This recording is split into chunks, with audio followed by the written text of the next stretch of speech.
여러분 세상에서 우리가 좋은 이웃이 된다는 것은 어떤 의미를 갖겠습니까?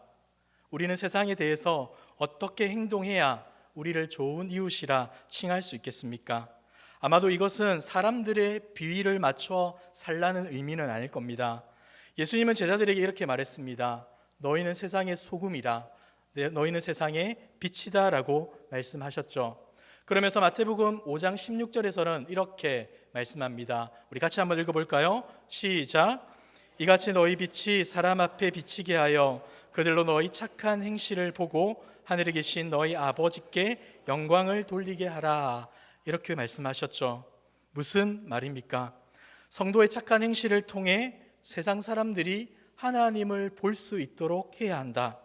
우리의 삶에서 묻어나는 하나님의 형상, 그것을 드러내므로 하나님을 모르는 사람들이 하나님의 성품이 저러한 것이구나, 하나님의 은혜를 아는 자의 삶이 저것이구나 라는 것을 알게 하여서 결국은 그들이 하나님께 영광을 돌리도록 해야 한다라는 것을 알려주고 있는 것이죠.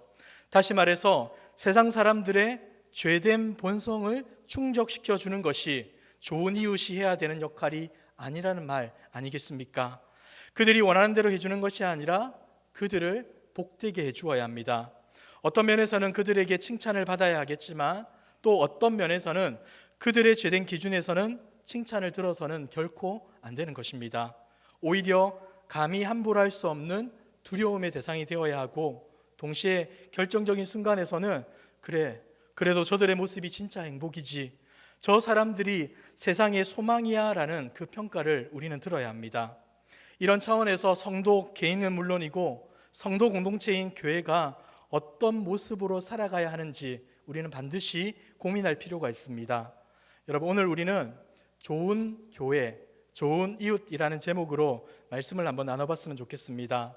세상의 기준과 잣대로서의 좋은 교회, 좋은 이웃이 아니라 하나님이 기뻐하시는 교회는 무엇이고 하나님이 즐거워하시는 이웃은 무엇인지 말씀을 통해 함께 은혜를 나누고, 또 더 나아가서 우리가 이런 교회가 되고 싶습니다, 이런 이웃이 되겠습니다라고 결단하고 다짐하는 그 은혜가 있기를 주님의 이름으로 축복합니다. 자, 오늘의 본문에는 오늘날 한 사람이 예수님께 나와 질문을 하는 것으로부터 시작됩니다. 25절을 보시면 이렇게 하고 있죠. 어떤 율법 교사가 일어나 예수를 시험하여 이르되, 선생님, 내가 무엇을 하여야 영생을 얻을 수 있습니까? 라고 질문합니다. 이 사람은 율법 교사입니다. 이 당시 율법 교사는 사람들로부터 칭찬을 받던 사람입니다. 왜냐하면 하나님의 말씀을 성실하게 연구하던 사람이고 또 그 말씀을 백성들에게 열심히 가르치던 자입니다. 뿐만 아니라 그 말씀대로 살아가기를 힘썼던 자가 바로 이 율법 교사였기 때문이죠. 그런데 이 사람이 예수님을 찾아와서 어떤 질문을 하는 겁니까? 선생님, 제가 무엇을 하여야 영생을 얻을 수 있습니까? 라는 질문을 한 것입니다. 겉으로 보기에는 예의와 격식을 갖추는 것처럼 보이지만 사실은 무엇입니까? 예수님을 시험하려고, 꼬투리를 잡아서 예수님을 곤란하게 만들기 위하여서 이러한 질문을 했습니다. 주님은 그의 그릇된 질문에 바로 답을 하지 않습니다. 역으로 다시 질문을 하시는데 26절을 보시면 예수님께서 이렇게 말합니다. 율법에 무엇라 기록되어 있느냐? 그렇게 묻자 율법교사는 어떻게 말하죠? 27절에서 대답하여 이르되, 내 마음을 다하며 목숨을 다하며 힘을 다하며 뜻을 다하여 주 너희 하나님을 사랑하고 또한 내 이웃을 내 자신같이 사랑하라 하였습니다 라고 답합니다. 그러자 예수님께서 이렇게 말씀하시죠. 내 대답이 옳다, 이를 행하라, 그러면 살게 될 것이다 라고 말씀해 줍니다. 근데 여러분, 오늘의 본문의 내용이 조금 이상하지 않습니까? 우리 중에 누가 율법을 온전하게 지켜서 구원을 받을 사람, 영생을 얻을 사람이 있겠습니까? 아무도 없습니다. 죄로 인해 부패하고 타락한 인간은 하나님의 말씀대로 살아갈 능력 자체가 없는 존재입니다. 그러니 내가 무엇을 해야 영생을 얻을 수 있습니까? 라는 그 질문 자체가 잘못된 것이죠. 제가 할 수 있는 것이 없습니다, 하나님의 은혜가 필요합니다 라고 고백하는 것이 보다 필요한 요청일 겁니다. 그러니까 주님께서는 지금 율법 교사에게 어떻게 말하는 겁니까? 율법 앞에 자신의 모습을 정직하게 세워보아라. 너는 지금 네가 율법 앞에서 올바르게 살아갈 수 있다라고 생각하겠지만 그것이 옳은 것이 아니다. 신앙생활을 오래 했고 말씀에 대한 지식이 많다는 것을 내세울 것이 아니라 하나님의 은혜가 아니라면 어떤 말씀도 제대로 지킬 수 없는 것이 저입니다라고 고백해야 한다라는 것을 주님은 알려주고자 했던 겁니다. 그런데 율법 교사는 주님의 이러한 메시지를 이해하지 못했던 것이죠. 자신의 연약과 한계를 인정하기는커녕 또 다른 질문으로 자신의 자랑거리를 삼고 싶어 합니다. 자, 29절 말씀 우리 같이 한번 읽어보도록 하겠습니다. 시작. 그 사람이 자기를 옳게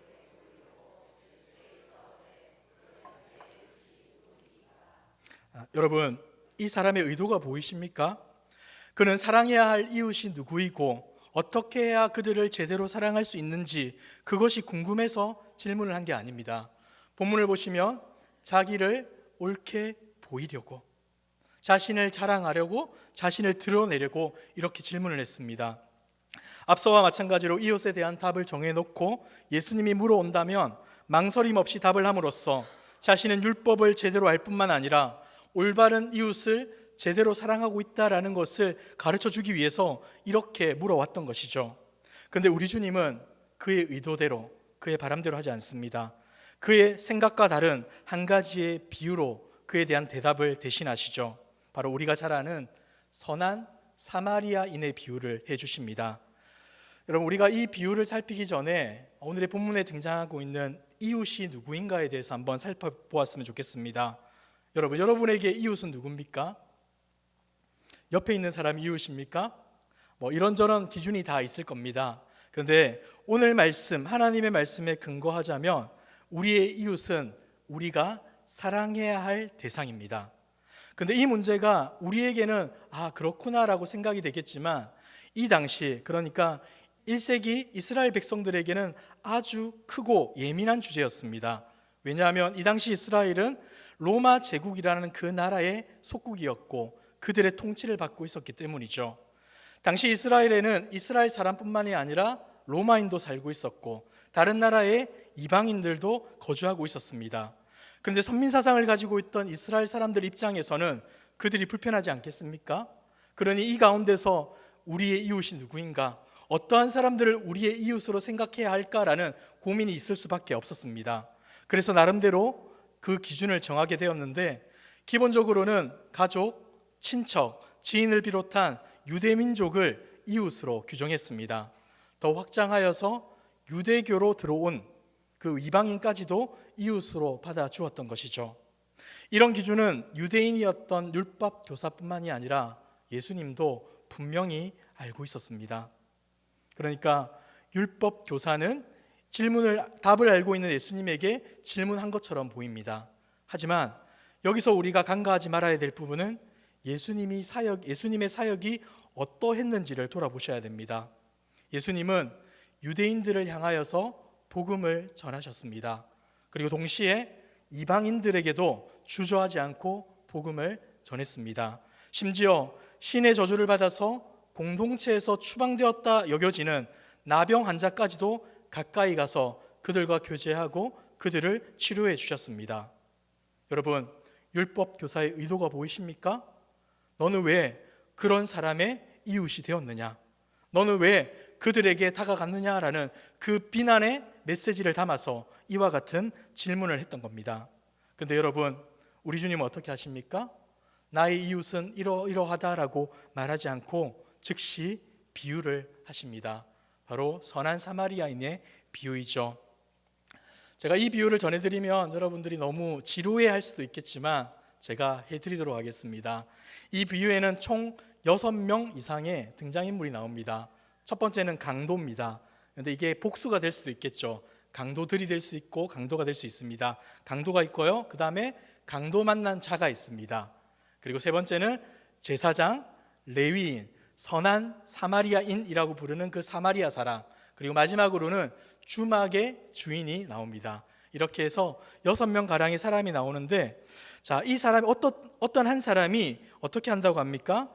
예루살렘에서 여리고로 가고 있었다라고 말해주고 있습니다. 당시 예루살렘과 여리고를 오가는 길은 결코 쉬운 길이 아니었다고 합니다. 두 도시 간의 거리는 약 27km 정도가 되는데, 조금 독특한 점이 있다면 예루살렘은 해발 750m의 높은 고지대에 있는 반면 여리고는 해수면보다 낮은 저지대에 있는 도시입니다. 그러다 보니까 그 길이 매우 가파르고 험할 수밖에 없었던 것이죠. 뿐만 아니라 이 길 사이사이에는 큰 돌이 많이 있어서 강도나 도적대들이 숨어서 사람들을 괴롭히기도 했습니다. 그래서 이러한 일이 자주 발생하다 보니 당시 사람들은 이 길을 피해 도로라고 부르기도 했습니다. 자, 그런데 이 길을 어떤 사람이 어떻게 갑니까? 혼자 지나게 되는 겁니다. 무리를 지어서 갔으면 참 좋았을 텐데 그러지 못한 것이죠. 아니나 다를까 이 사람은 강도를 만나게 되고 옷을 벗기고 매질을 당하게 됩니다. 거의 죽게 된 것이죠. 당장 도움의 손길이 없다면 죽을 수밖에 없는 매우 긴급한 상황에 놓인 겁니다. 그런데 너무나 감사하게도 때마침 한 사람이 그 길을 지납니다. 바로 이 하나님을 예배하며 섬기던 제사장이 그 길을 지나고 있는 것이죠. 그의 등장은 우리가 보기에는 한 줄기의 밝은 빛이 비치는 것처럼 보입니다. 하지만 결과는 매우 참담합니다. 제사장이 어떻게 합니까? 죽어가는 사람을 살며시 보더니 피하여 지나칩니다. 그리고 또 다른 한 사람 레위인도 그 곁을 지나지만 그 역시도 제사장과 마찬가지로 잠시 보다가 피해가 버립니다. 자, 여러분, 여기까지 이야기를 듣다 보면 어떤 마음이 듭니까? 이 두 사람에 대해서 우리가 살펴볼 때 어떤 생각이 듭니까? 답답하고 화가 나지 않습니까? 그런데 이들에게도 이유가 있을지 모르겠습니다. 예를 들어서 이들이 나중에 성전에서 섬겨야 하는 자들이라면 자신의 거룩함을 지키기 위해, 예배를 섬기기 위해 혹 죽었을지도 모를 그 사람을 지나쳐야 하는 건 아니겠습니까? 이들이 만약 시체를 만지게 되면 공적인 사역을 감당할 수 없게 되니 그럴 수도 있겠다라는 그러한 생각을 할 수 있습니다. 그리고 이런 걱정도 할 수 있겠죠. 혹시 강도가 떠나지 않고 숨어 있다가 내가 이 사람을 도와주게 되면 나를 덮치지 않을까라는 걱정을 할 수도 있습니다. 자, 그런데 여러분, 이들의 자신의 안전, 좋게 말해서 예배를 핑계 삼아 그곳을 떠났다는 것이 이유가 될 수 있겠습니까? 사람이 다쳐서 죽어가면 생사 여부라도 확인하고 최소한의 노력을 해야 하는 것이 당연한 일인데 그들은 그렇게 하지 않은 겁니다. 앞의 것들을 핑계 삼을 수 없다는 것이죠. 자, 그렇다면 여러분, 예수님은 왜 이와 같은 사람들을 이 비유에 등장을 시켰을까요? 레위인과 제사장이 누구겠습니까? 당대 최고 수준의 신앙을 가졌다 자부하며 율법에 대한 열심을 가진 자들이 바로 레위인과 제사장입니다. 지금으로 치자면 앞에 있는 저와 같은 목회자 그리고 중직자에 해당하는 분들이 바로 이 레위인과 제사장에 해당합니다. 주님은 지금 이들의 모습을 통해 당시 종교인들의 현 주소가 어떠한지를 보여주고 있습니다. 겉으로는 거룩과 예배를 가장 중요하다 말하고 있었지만 정작 율법이 말하는 하나님 사랑과 이웃 사랑을 실천하지 않는 그들의 위선과 비겁함을 지적해 주었던 것이죠. 그러면서 마지막에 이들과 대비되는 한 사람을 데려옵니다. 바로 유대인들이 사람 취급도 하지 않았던 사마리아 사람. 여러분, 이 사람은 어떻게 하고 있습니까? 33절 이후를 보시면 그는 강도 만난 자를 불쌍히 여기며 돕습니다. 가까이 다가가 기름과 포도주로 응급처치를 하고 자기가 타던 짐승에 이 강도 만나는 자를 태워서 주막까지 데리고 갑니다. 그곳에서도 열심히 간호를 하고 이후 주막 주인에게 2데나리온을 주면서 잘 보살펴 달라고 부탁합니다. 혹 비용이 더 들면 제가 돌아오는 길에 그 비용을 갚겠다라는 약속도 합니다. 주님은 여기까지의 비유를 마치고 율법 교사에게 다시금 묻습니다. 36절 말씀 우리 같이 한번 읽어볼까요? 시작. 내 생각에는 이 세 사람 중에 누가 강도 만난 자의 이웃이 되겠느냐? 율법 교사는 차마 사마리아 사람입니다 라고 답하지 못합니다. 사마리아 사람을 언급하기가 불편해서 그런 것이죠. 그러면서 자비를 베푼 자입니다 라고 말합니다. 이에 주님은 가서 너도 그와 같이 하라라고 말씀하십니다. 사랑하는 성도 여러분, 우리가 너무나 잘 아는 이 선한 사마리아인의 비유를 오늘 살펴보았습니다. 이 비유를 통해서 우리가 한 세 가지를 생각해 보았으면 좋겠는데, 자, 여러분은 앞에 두 사람과 사마리아인의 차이가 무엇이라고 생각합니까? 그들의 행동에서 무엇을 알 수 있습니까? 먼저 제사장과 레위인을 한번 보십시오. 그들은 강도 만난 자, 죽어가는 자를 보고도 피했습니다. 무엇 때문에 그렇습니까? 자기의 일 때문에, 자신이 당하게 될지 모를 위험 때문에 죽어가는 사람을 보고도 지나쳐 버린 것이죠. 여기서 주목할 지점은 그들의 행동 이면에 자기만을 생각하는 마음이 있었다는 것이죠. 하나님께서는 내 이웃을 내 자신과 같이 사랑하라라고 분명하게 말씀하셨지만 그들은 자신만을 사랑했던 겁니다. 하지만 사마리아 사람은 어떻습니까? 33절을 다시 보시면 이렇게 기록합니다. 어떤 사마리아 사람은 여행하는 중 거기 이르러 그를 보고 불쌍히 여겨. 그의 행동은 강도 만난 자를 불쌍히 여기며 긍휼히 여기는 데서부터 시작합니다. 가장 먼저 생각했던 것은 그가 해야 할 일, 그가 당할 위험이 아니었습니다. 죽어가는 자가 겪을 아픔과 고통이었고, 그래서 자신의 시간과 비용을 사용함에도 불구하고 그것을 계산하거나 아까워하지 않습니다. 사랑하는 성도 여러분, 그렇다면 저와 여러분들은 지금 무엇을 보고 살아가고 있습니까? 주님의 은혜로 값없이 구원받았다라고 입술로는 고백하고 있지만 나의 필요와 나의 안전에만 집중하며 살아가고 있지 않습니까? 세상의 방식이 너무나 익숙해서 누군가를 돕기보다 나의 이익에 집착하며 살고 있지는 않으십니까? 다시금 우리 안에 주님의 마음이 있기를 소망합니다. 그리하여 나의 필요에만 집중하는 인생이 아니라 다른 이들의 필요를 바라보며 기꺼이 강도 만난 자들을 섬기고 도와줄 수 있는 저와 여러분들의 모습이 되시길 주님의 이름으로 축복합니다. 자, 둘째는 이웃의 한계를 없애고 누구에게나 좋은 이웃이 되어줍시다. 율법 교사가 두 번째로 했던 질문이 무엇입니까? 예수님, 이웃이 누구입니까? 라고 질문했습니다. 예수님은 비유와 함께 너도 가서 사마리아 사람처럼 행동하라 라고 답을 하셨죠. 그런데 여러분, 이 대화가 우리에게 알려주는 메시지가 무엇일까요? 율법 교사처럼 이웃의 한계를 정하거나 구분하려고 하지 말고 누구에게나 다가가 좋은 이웃이 되어주라 라는 것이 바로 우리 주님의 메시지라는 것이죠. 우리는 계속해서 어떻게 합니까? 나의 이웃은 누구일까? 나는 어떤 사람을 이웃으로 삼을까라고 고민하지 않습니까? 나에게 불편한 사람, 어려운 사람, 나에게 못되게 구는 사람들은 멀리 하려고 합니다. 하지만 우리 주님은 그렇게 하면 안 된다라고 말하는 것이죠. 신앙생활을 하다 보면 내 품격을 지켜주고 내게 유익이 될 만한 사람들만 가까이 할 때가 있습니다.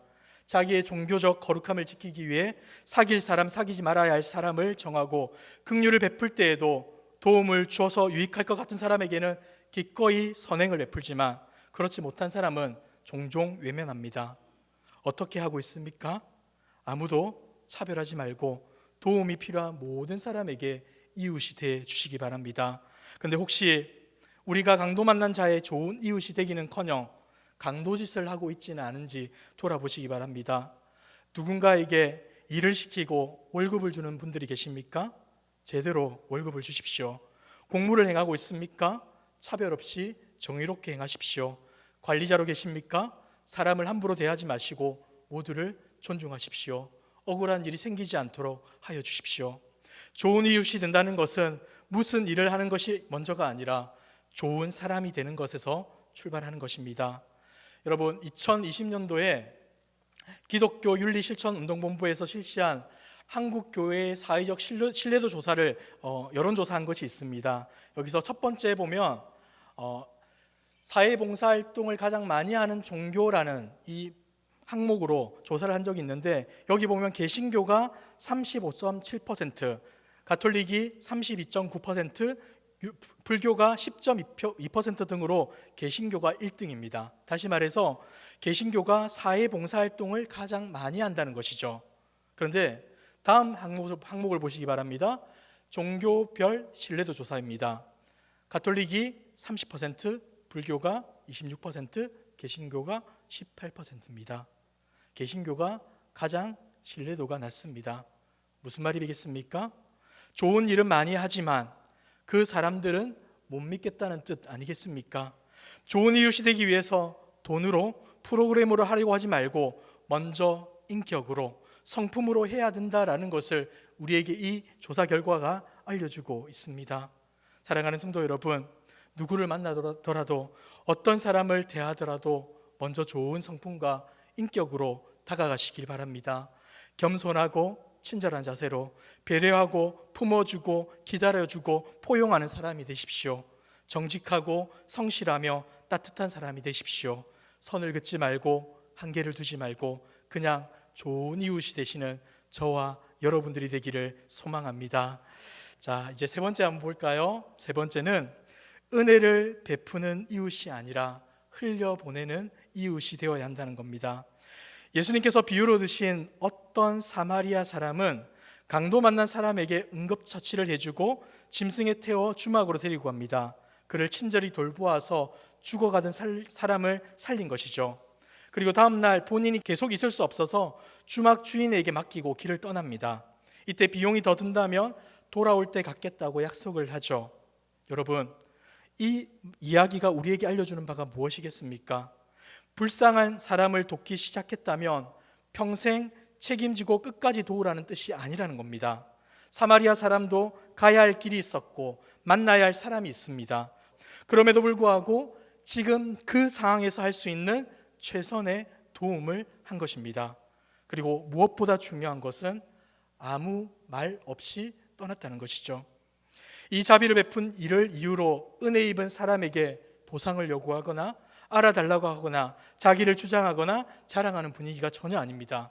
그냥 도움이 필요한 자에게 도움을 주고 떠났습니다. 바로 이게 도움을 주는 자의 자세, 이웃을 사랑하는 자의 자세라는 것이죠. 그리고 우리가 좋은 이웃이 되려고 하면 이와 같은 모습으로 좋은 이웃이 되어야 한다는 것입니다. 우리는 긍휼과 자비를 베푼다고 하면서 시혜를 베푸는 자의 자세가 되고 근사하게 좋은 일을 하는 사람이 되려고 합니다. 생색내고 싶어하고 드러내고 싶어합니다. 주님은 오른손이 하는 일을 왼손이 모르게 하라고 당부하셨지만 우리는 어떻게 합니까? 오른손이 하는 일을 온몸이 다 알도록 그렇게 자랑하고 홍보합니다. 심지어 나의 수고와 선행을 알아주지 않으면 서운해하기까지 합니다. 사랑해서 도움을 주고 나서 내가 너한테 얼마나 열심히 노력하고 애를 썼는데, 내가 너한테 어떻게 해줬는데 라고 하며 억울해합니다. 여러분, 이렇게 하면 문제가 생기게 되는 겁니다. 이런 방식으로 섬기게 되면 어떻게 됩니까? 받은 사람이 불편해집니다. 빚진 자가 되고 초라해져 버립니다. 우리가 교회에서 장학금을 전달하거나 구제금을 줄 때를 한번 생각해 보시기 바랍니다. 받는 사람의 입장을 고려해서 편안하게 은혜를 나누도록 해야 하는데 도와주는 자가 생색을 내고 도와주는 자가 근사해지려고 한다면 어떻게 되겠습니까? 도움받는 사람은 한없이 힘들어지고 불편해집니다. 그냥 이 자리 나오지 않을 걸, 이런 도움 받지 말 걸이라는 생각을 하게 됩니다. 섬기는 것이 아니라 자신의 도덕적 만족과 명예를 위한 사업에 불과하게 된다는 것이죠. 정말 조심해야 합니다. 사랑하는 성도 여러분, 우리는 은혜를 베푸는 자가 아니라 주님께 받은 은혜를 흘려 보내는 자입니다. 우리가 가진 것이 누구의 것입니까? 열왕기상 29장 14절에 보시면 이러한 말씀이 있습니다. 같이 한번 읽어볼까요? 시작. 모든 것이 주께로 말미암아.